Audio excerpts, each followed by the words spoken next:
Olá, meus irmãos e irmãs de Ideal Espírita, vocês amigos e amigas que nos acompanham aqui na página Estação da Luz Espírita, muitíssimo obrigado mesmo pela sua companhia. A nossa página Estação da Luz Espírita não tem fins lucrativos, o objetivo é a divulgação da doutrina espírita. E é por isso que nós reunimos aqui esta sede de matérias espíritas para que possa atender às suas necessidades, estudo, lazer, pesquisa. Você encontra aqui na nossa página Estação da Luz Espírita os livros da codificação, obras suplementares, entrevistas, palestras e os programas da Web Rádio Estação da Luz de Natal e Web Rádio Cristo Consolador de São Paulo. Ou seja, um acervo que atenda às suas necessidades, sem fins lucrativos. O objetivo é a divulgação da doutrina espírita. E agora eu convido você para nos acompanhar na reprodução de mais esse trabalho imperdível. Muito obrigado mesmo pela sua companhia e vamos juntos!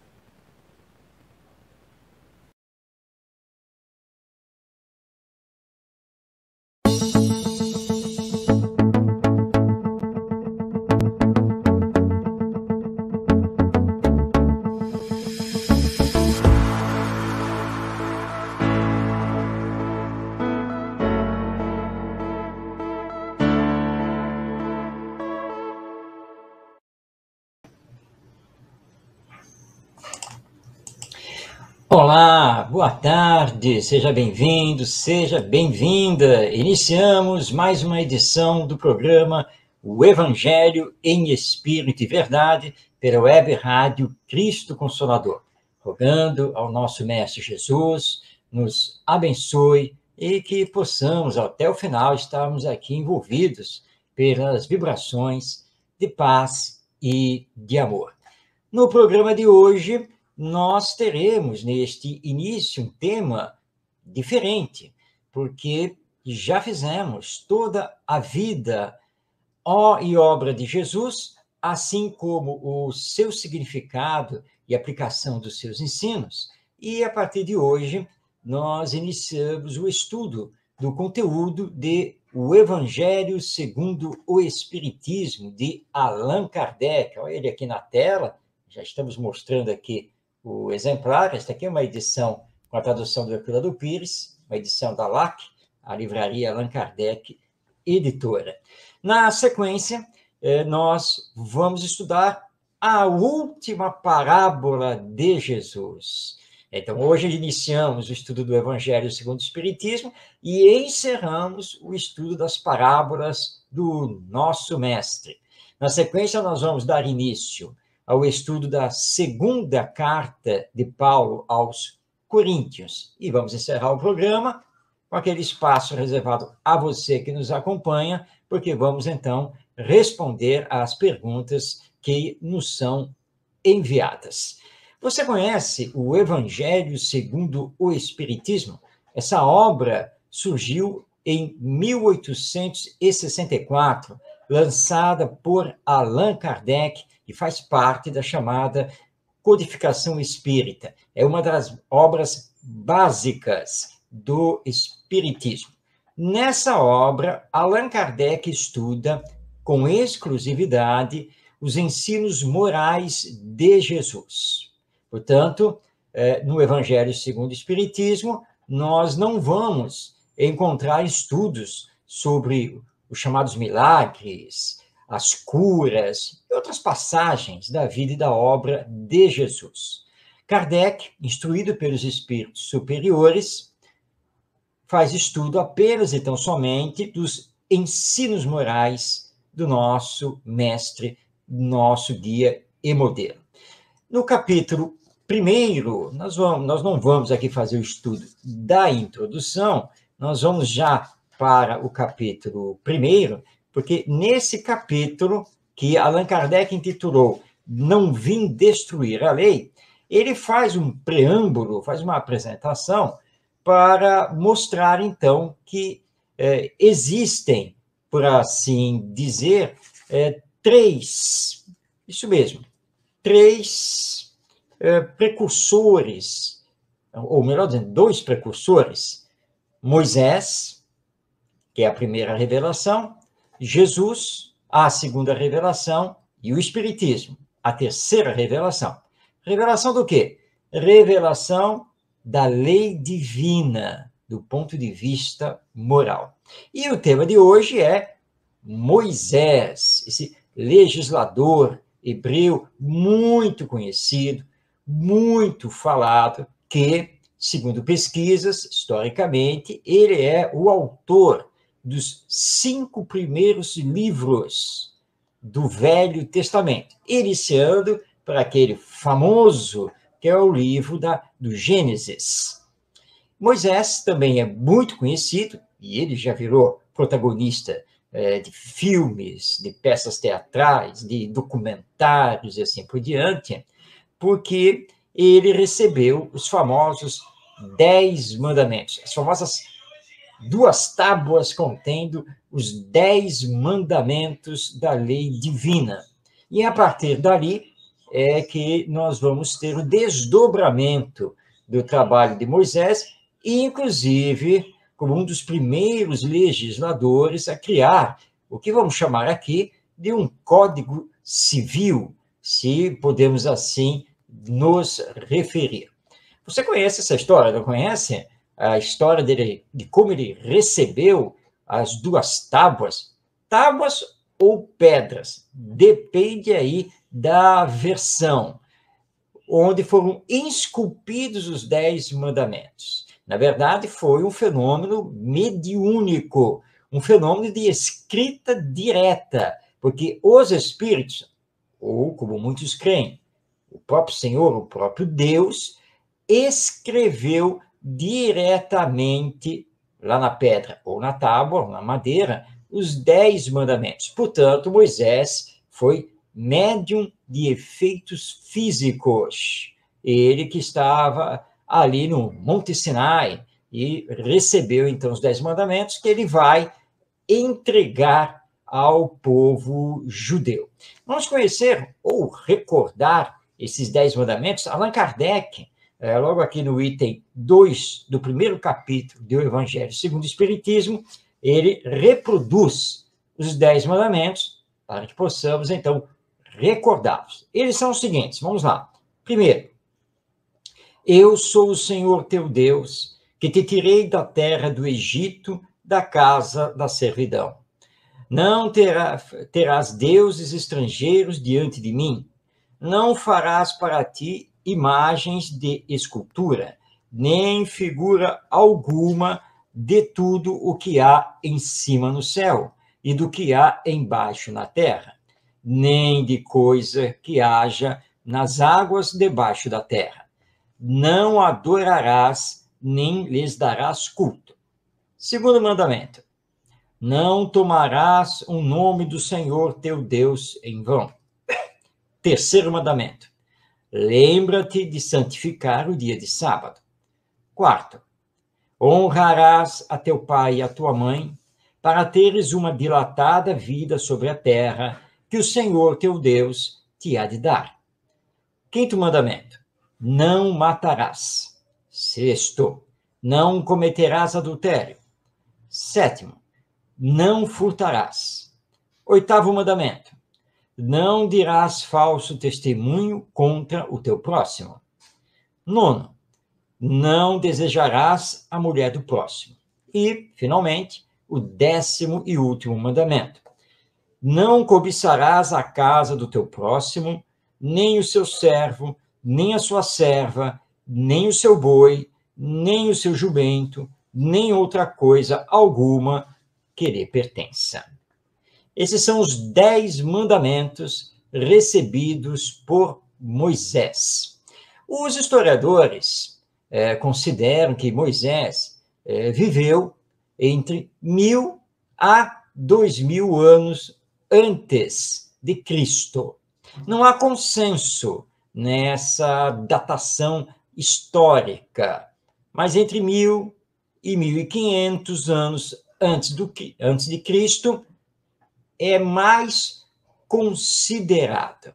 É difícil fazer essa datação porque os escritos do Velho Testamento e mesmo do Novo Testamento, eles não dão datas, muitas pistas, então os historiadores tem que se haver com os fatos históricos que são narrados. E aí fazer toda a pesquisa para encontrar documentos, escritos de época que possam, então, corroborar aquela data. Então, não se sabe exatamente quando Moisés viveu, quanto tempo antes do Cristo, mas 1000 anos parece ser a data mais adequada face, então, aos acontecimentos históricos que são descritos tanto no Velho Testamento quanto no Novo Testamento. Mas isso não é o mais importante. Allan Kardec, no capítulo 1, então, do Evangelho segundo o Espiritismo, nos diz que os 10 mandamentos são a lei maior. Eles representam o resumo, a síntese da lei divina e dos deveres morais que temos uns para com os outros. Entretanto, à época, o povo judeu, que tinha saído da escravidão no Antigo Egito e que estavam sendo comandados por Moisés, era um povo ainda bastante primitivo, ainda era um povo muito ligado aos instintos, às sensações, às coisas materiais. E Moisés, então, percebeu que eles não estavam prontos e não conseguiriam colocar em prática os 10 mandamentos se não houvessem regras bem estabelecidas a esse respeito, ou seja, regras que dissessem o que pode e o que não pode, e quando não pode, as consequências, ou seja, as punições. É por isso, então, que vai surgir a lei mosaica. A lei mosaica, ela nada tem a ver com os 10 mandamentos. Ou melhor dizendo, ela tem por base os 10 mandamentos, mas é uma lei puramente humana. É um código civil promulgado por Moisés para controlar aquele povo. Vamos dar um exemplo para entendermos bem essa questão. Voltando, então, aqui aos 10 mandamentos, o sétimo mandamento diz aqui, não furtarás, ou não roubarás. Isso aqui depende da tradução. O que Moisés fez, então? Como Deus estabeleceu a proibição de furtar, de roubar, Moisés, então, estabelece, dentro da sua lei, punições severas para quem não obedecesse esse mandamento. E aí vem, então, a chamada lei do olho por olho, dente por dente. Ou seja, o judeu que fosse pego furtando, roubando, teria a sua mão cortada, decepada. Claro que isso não está escrito aqui nos 10 mandamentos. É uma criação de Moisés, com aquela necessidade de leis severas para controlar o povo. Essa lei mosaica, ela é daquela época. Ela foi criada para as necessidades da sociedade judaica daqueles tempos. Tanto que quando Jesus comparece aqui na Terra e vai viver em pleno Império Romano, ali na Palestina, nós já não encontramos mais esse costume. Pelo menos ele estava sob controle. Sim, ainda se açoitavam as pessoas. Mulheres poderiam ser apedrejadas se pegas em adultério, que, aliás, também tem ligação lá com os 10 mandamentos. Você prestou atenção nos 10 mandamentos? Ó, não diz lá o item 6, não cometerás adultério. Então, para controlar, a lei mosaica instituiu o apedrejamento da pessoa que fosse pega em adultério. Se bem que aqui, na verdade, a lei mosaica dizia que apenas a mulher poderia ser levada ao apedrejamento. A sociedade era machista, né? Então a mulher é que acabou sendo punida. Era daquela época.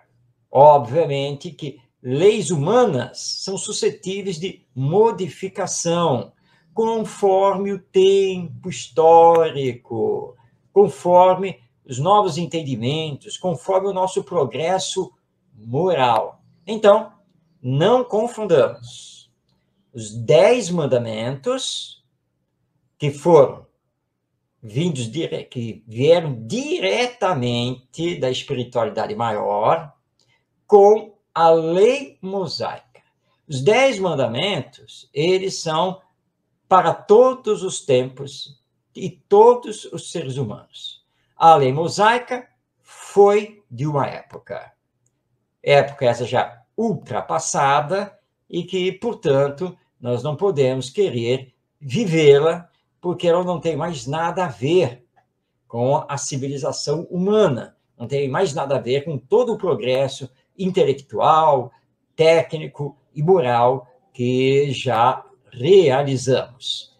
A lei divina é imutável, mas a lei humana, pelo contrário, é sempre modificável, precisando se aproximar, moralmente falando, da lei divina.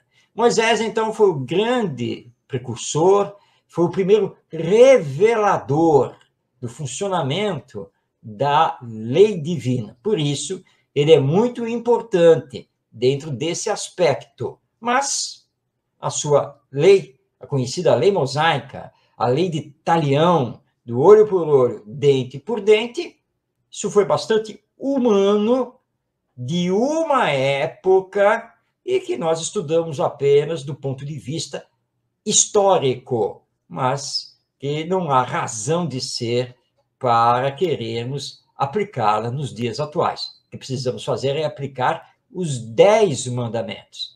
Isso sim, porque é de fato o mais importante para todos nós.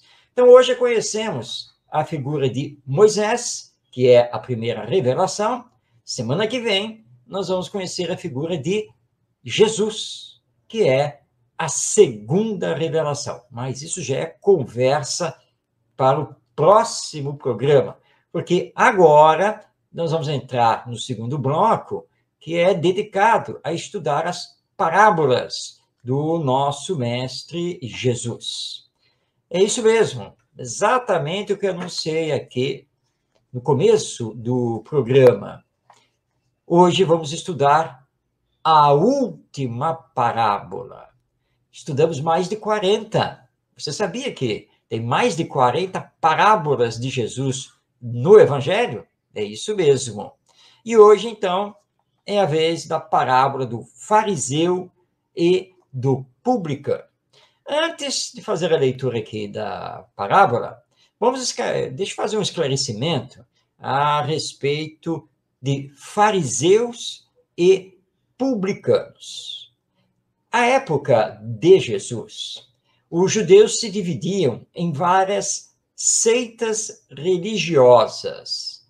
Entre elas, a que era mais proeminente, mais conhecida, era a seita dos fariseus. Os fariseus, eles faziam interpretações muito ao pé da letra das escrituras sagradas judaicas, a chamada Torá. E eles eram extremamente ciosos disso e gostavam de se mostrar. Eles eram muito ligados à pompa, a rituais. Ou seja, o culto era muito mais exterior do que interior, porque os fariseus também eram conhecidos pela sua hipocrisia, tanto que Jesus dizia que eles eram verdadeiras aves de rapina, eram quais lobos em pele de ovelhas, ou túmulos pintados de branco, mas cheios de podridão por dentro. Os fariseus dominavam a religião judaica naquela época, inclusive dominavam o sinédrio, que era o conselho religioso de Israel. Então, esses são os fariseus. Mas e publicanos? Quem são esses publicanos que vão aparecer aqui na parábola?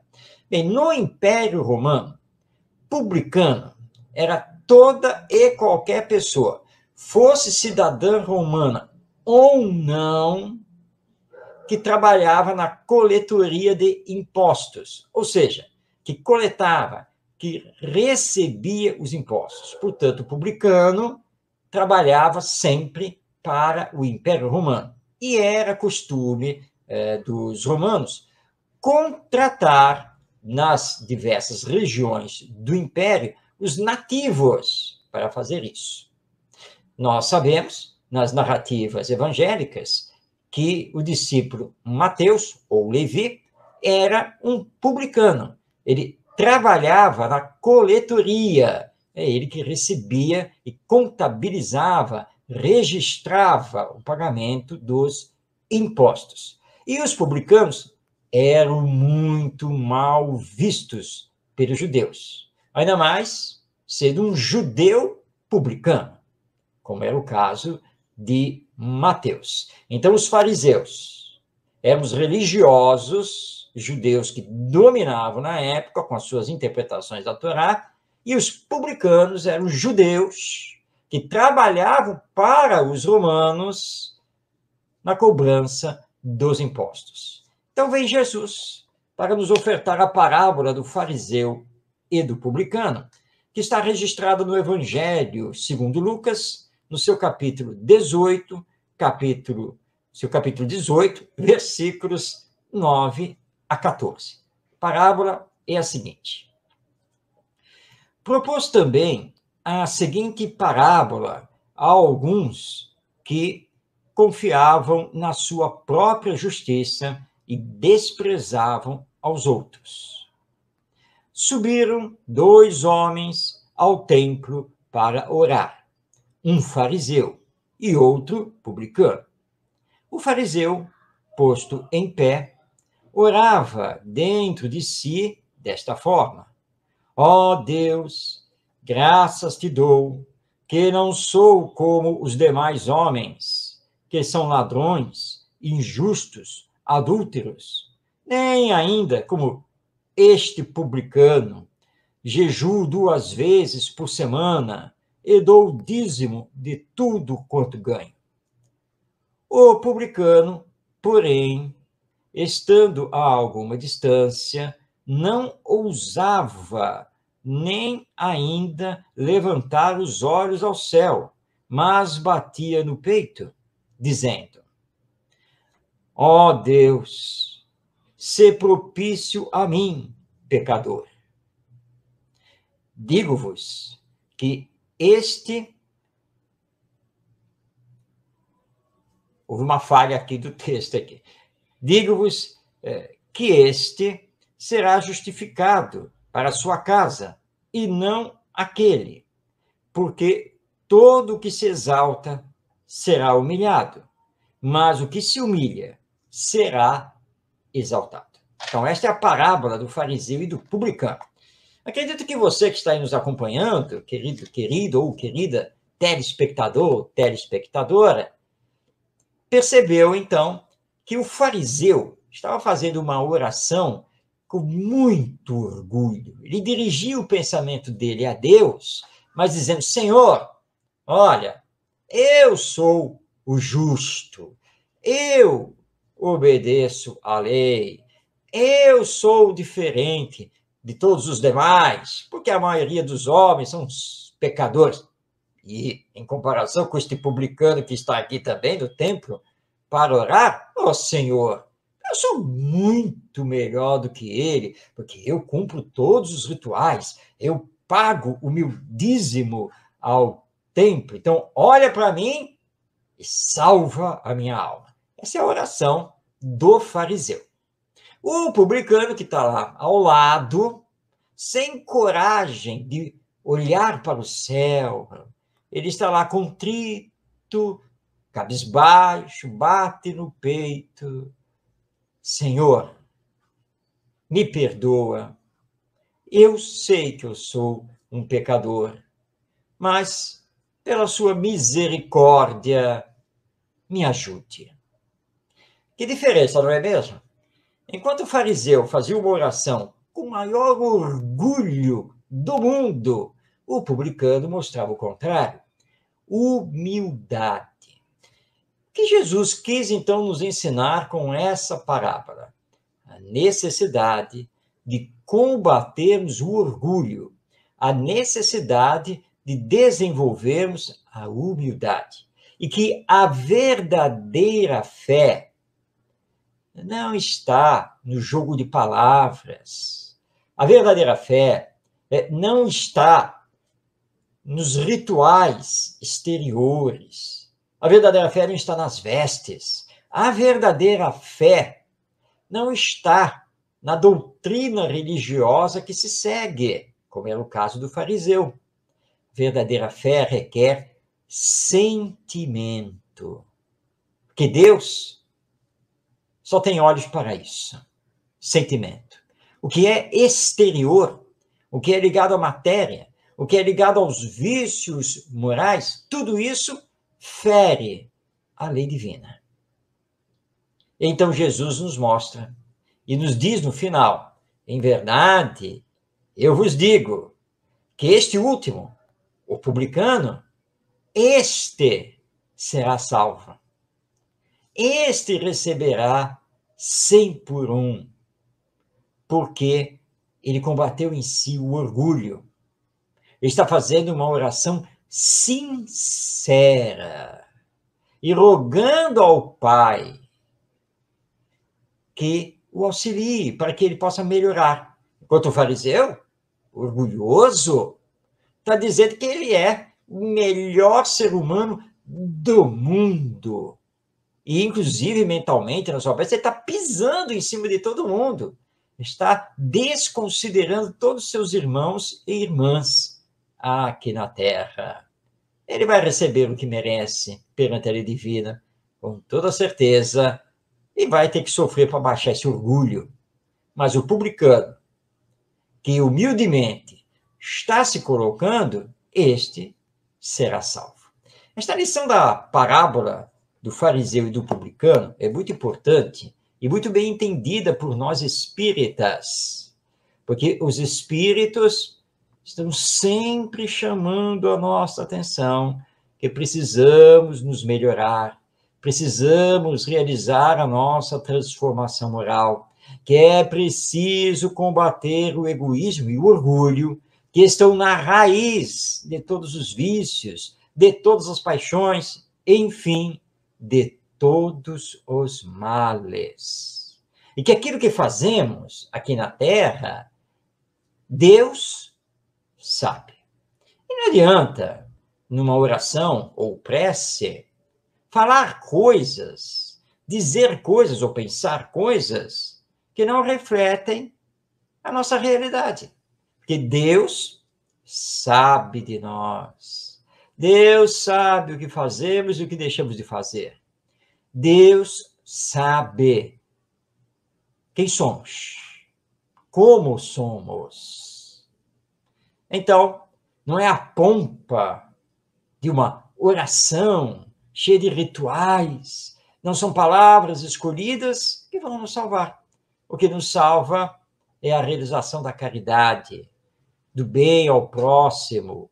O que nos salva é a nossa reforma íntima, a nossa transformação moral. A parábola é muito clara. Jesus não deixou dúvida para a entendermos. O fariseu representa o homem orgulhoso. O publicano representa o homem humilde. E no final da parábola, ele diz: perante a lei divina, quem será salvo é o publicano. É este que vai ser bem recebido no depois da morte, no retorno à pátria espiritual. Portanto, todos nós precisamos, de forma urgente, combater o egoísmo e o orgulho em nós, para permitir o desenvolvimento da humildade e todas as demais virtudes, como a bondade, a caridade, a fraternidade, a solidariedade e assim por diante. Esse é o grande trabalho que temos que fazer aqui na Terra. É, na verdade, a nossa missão particular, individual. Então, quando formos orar, simplesmente entreguemos-nos a Deus e que seja feita a sua vontade acima da nossa. Vamos estar lá na famosa oração do Pai Nosso. É assim, então, que vamos conseguir fazer boas realizações e teremos bem menos enganos, bem menos equívocos aqui na jornada terrena. Bem, com a parábola do fariseu e do publicano, encerramos o estudo das parábolas do nosso Mestre Jesus. Mas nós não vamos ficar, a partir do próximo programa, no vazio. Não, porque o segundo bloco ele será preenchido com o estudo dos ensinos de Jesus. Então, estudamos as parábolas e vamos, a partir do próximo programa, estudar os ensinos morais do nosso Mestre Jesus, claro, sempre na interpretação, na visão que o Espiritismo nos dá. Você já está, então, convidado para nos acompanhar esse mergulho que vamos dar nos ensinos feitos pelo nosso Mestre Jesus. Bem, já estamos na metade do programa e, portanto, vem aí o terceiro bloco. Um bloco que é dedicado a Paulo de Tarso, esse grande apóstolo do Evangelho. E nós desdobramos já o conteúdo da carta aos Romanos e também da primeira carta aos Coríntios. Hoje, vamos dar início à segunda carta escrita por Paulo de Tarso e dirigida à comunidade cristã da cidade de Corinto, na Grécia. Antes de destacarmos aqui o versículo, o capítulo, vamos a uma curiosidade histórica sobre esta segunda carta de Paulo aos Coríntios. Na verdade, esta segunda carta não é a segunda carta, é a quarta carta escrita por Paulo aos Coríntios. E a primeira carta, que já estudamos, também não é a primeira. Na verdade, é a segunda carta. Calma, você ficou confuso? Calma, eu vou explicar. Acontece que, estudando as palavras de Paulo nas suas cartas, os próprios registros que ele faz, e os registros constantes dos Atos dos Apóstolos, nós então descobrimos que, em verdade, Paulo escreveu 4 cartas à comunidade cristã da cidade de Corinto. Acontece que a primeira carta, ela foi perdida. Nunca se encontrou um exemplar, uma cópia dessa primeira carta. E, olha só, a terceira carta também foi perdida. Ela está nos registros da sua existência, mas a carta mesmo nunca foi encontrada. Portanto, sobraram 2 cartas, as que nós conhecemos e que estão publicadas no Novo Testamento. Então, elas foram denominadas primeira e segunda. Então, essa segunda carta aos Coríntios, na verdade, é a quarta carta. Paulo tinha com os cristãos de Corinto uma afinidade muito grande. Ele considerava vários adeptos como seus verdadeiros irmãos e irmãs. E ele trabalhou muito junto a essa igreja, a essa comunidade, para que o jogo das interpretações sobre os ensinos de Jesus não provocasse dissidência. Por isso, ele escreveu tanto para esses queridos amigos e queridas amigas lá de Corinto, tendo estado na cidade, tendo visitado a igreja e passado um bom tempo com eles em mais de uma ocasião. Apesar disso, Paulo não conseguiu apaziguar os ânimos.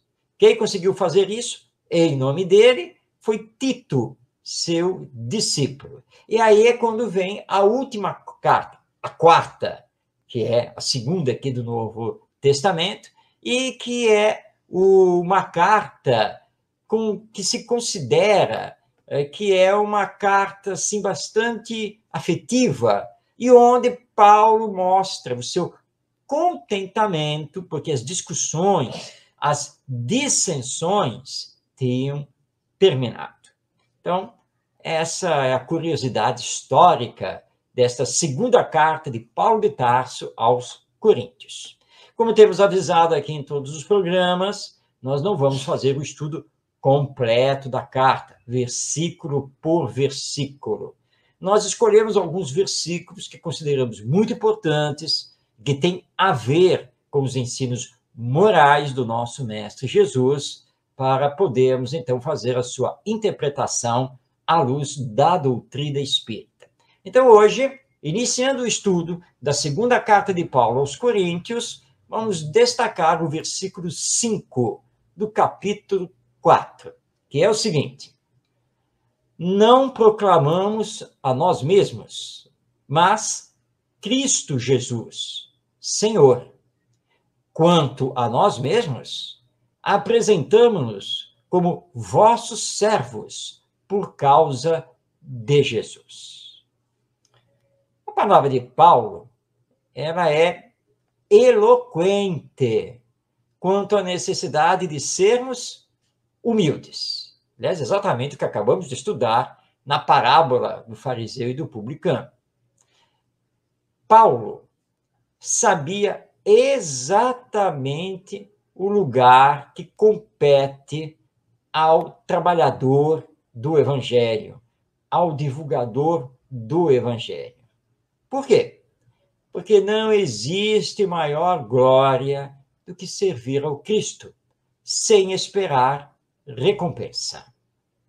Nesta passagem, ou seja, no versículo 5 do capítulo 4 da segunda carta aos Coríntios, Paulo faz questão de esclarecer que ele não pregava, não escrevia para se vangloriar, para falar de si mesmo ou de seus feitos.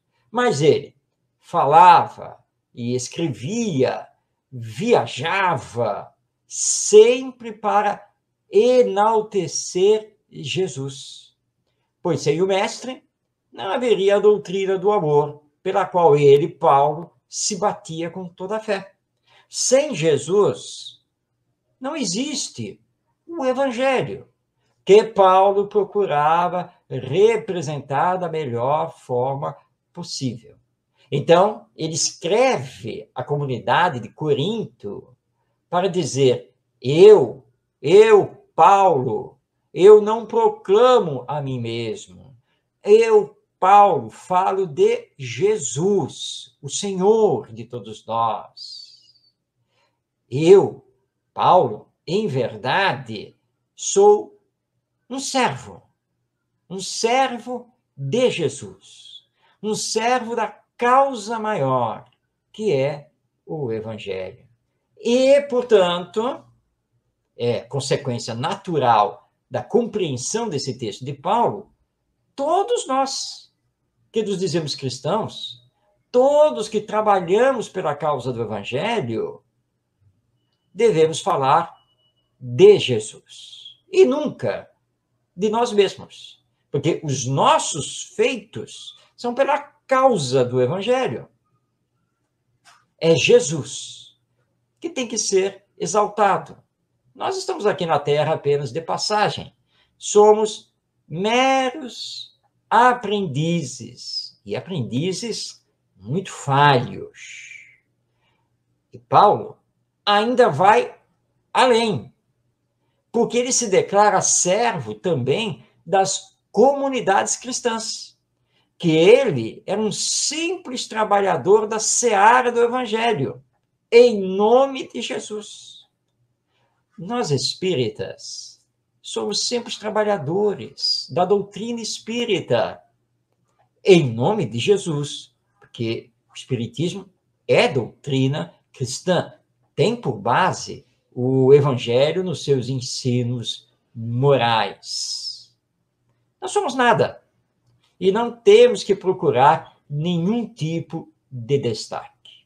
Portanto, temos que seguir o exemplo de Paulo, o apóstolo dos gentios.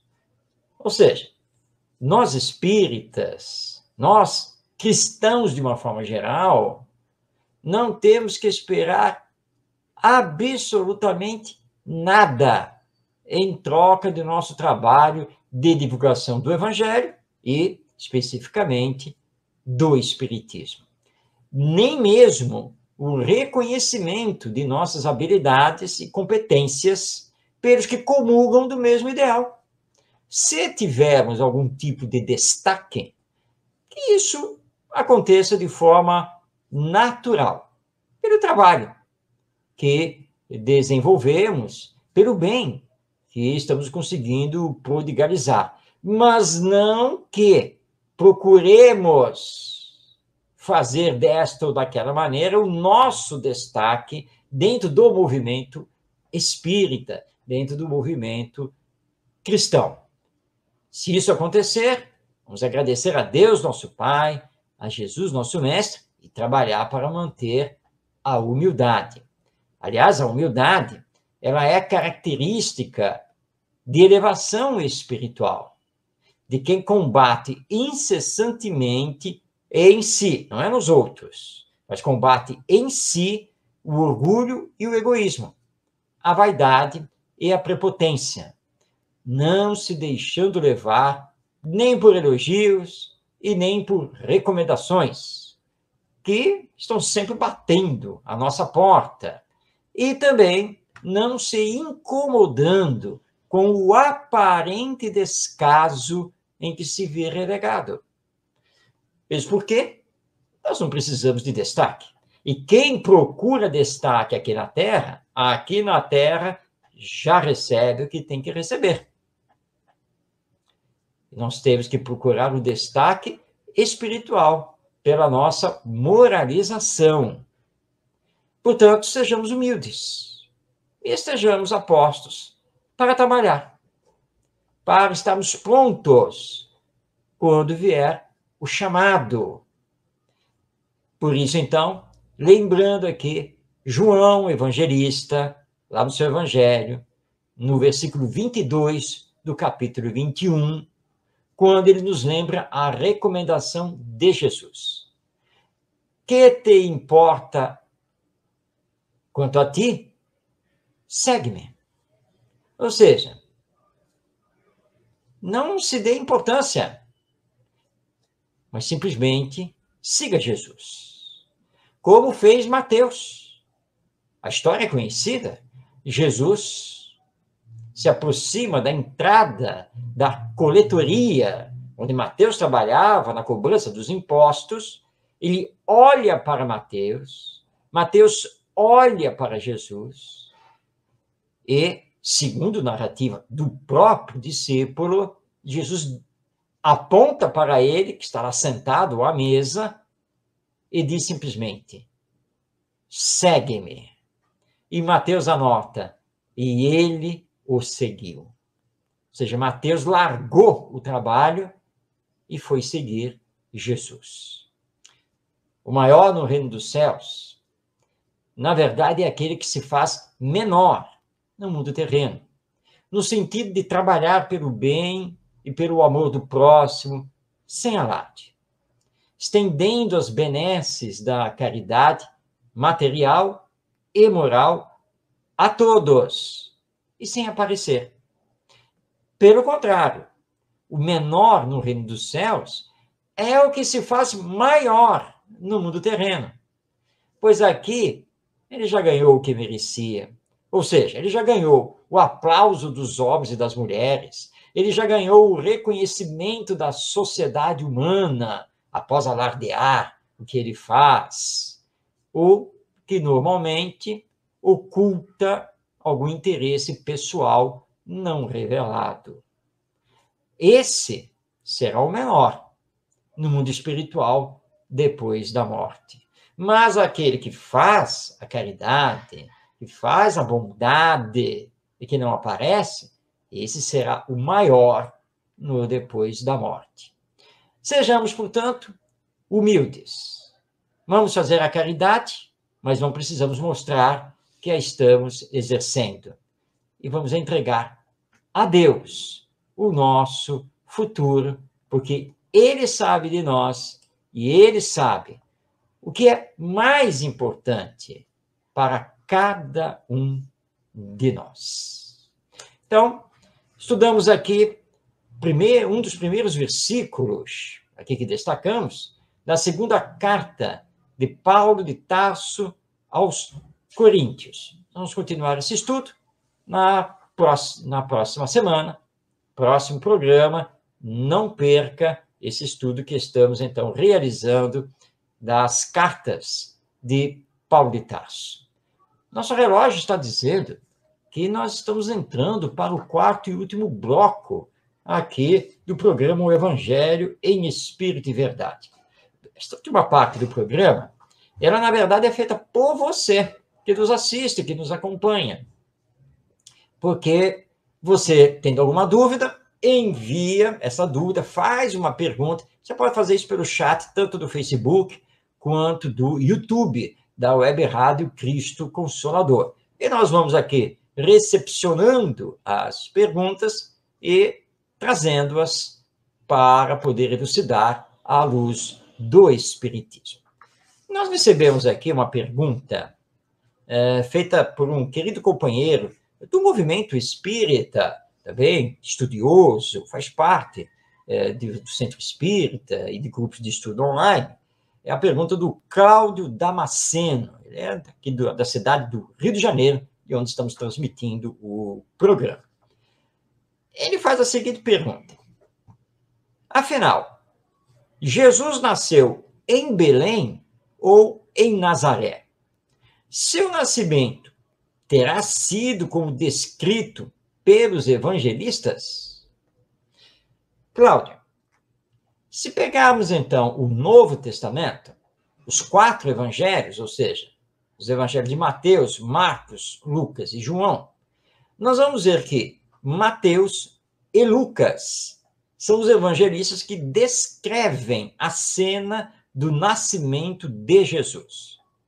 Esses 2 evangelistas contam, com pequenas variações, a história mundialmente conhecida do nascimento de Jesus numa manjedoura na cidade de Belém.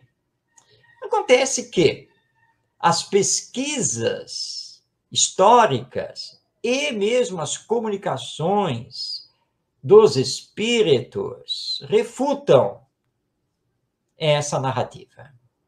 Sabe-se que José e Maria, os pais de Jesus, eram da cidade de Nazaré, que ficava lá na Galileia.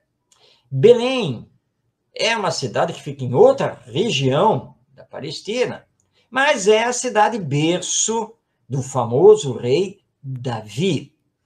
E houve, então, por parte dos evangelistas, a preocupação de fazer uma ligação com o rei Davi. Tanto que Mateus apresenta uma árvore genealógica, procurando demonstrar que Jesus era um descendente de Davi.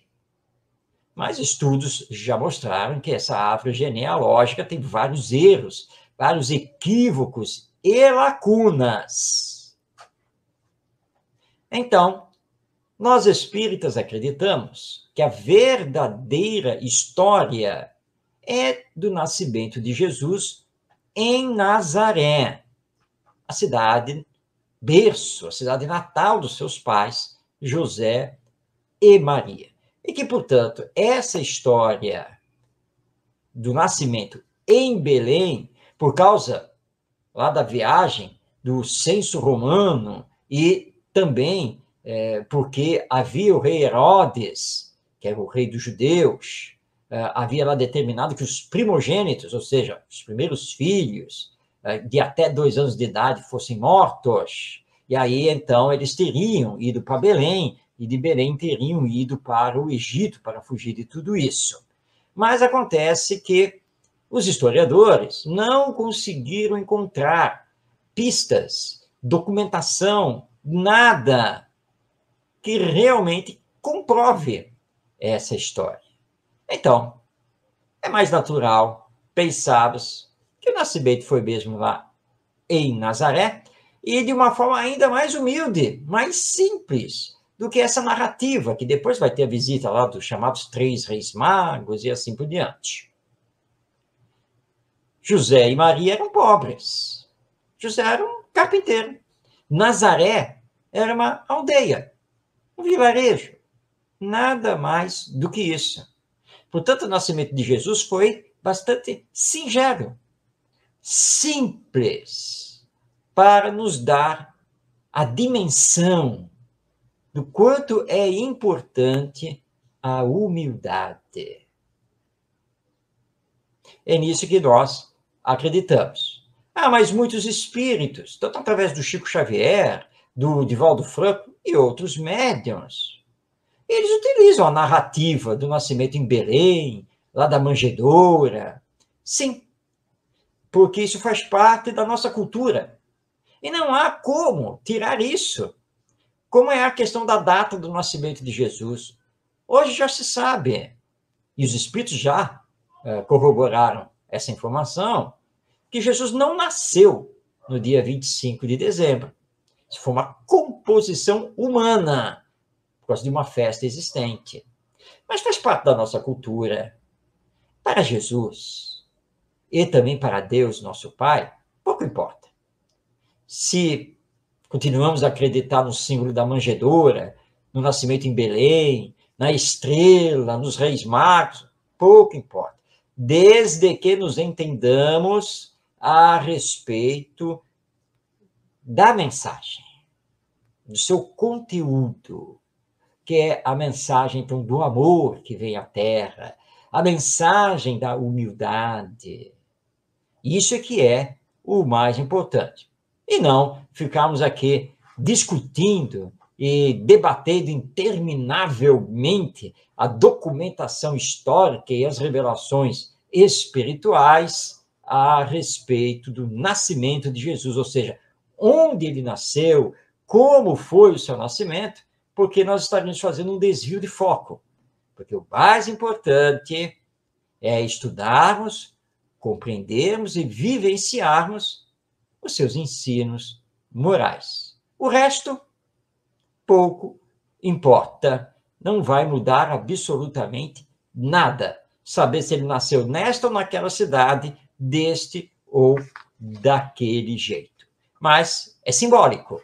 E esse simbolismo é muito importante para compreendermos a mensagem, o significado da presença de Jesus entre nós. Muito bem, estamos chegando ao final do nosso programa O Evangelho em Espírito e Verdade, que vai ao ar toda quinta-feira, às 5 da tarde, ao vivo, pela web rádio Cristo Consolador, que transmite através do YouTube e também do Facebook.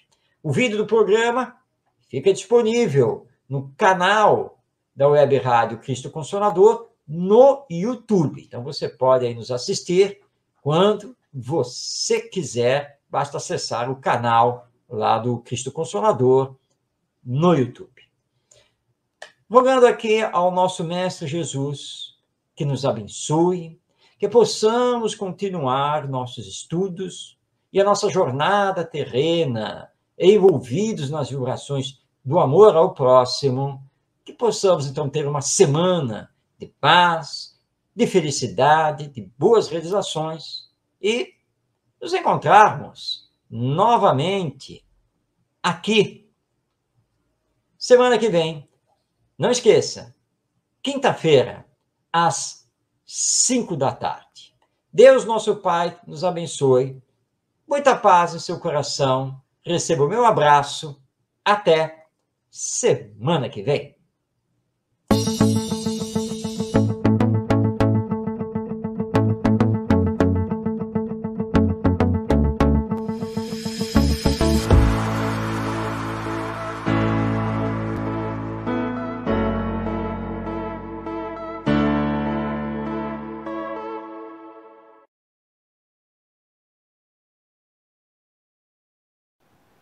Chegamos ao final da nossa atividade. Muitíssimo obrigado mesmo pela sua companhia e espero você no próximo evento.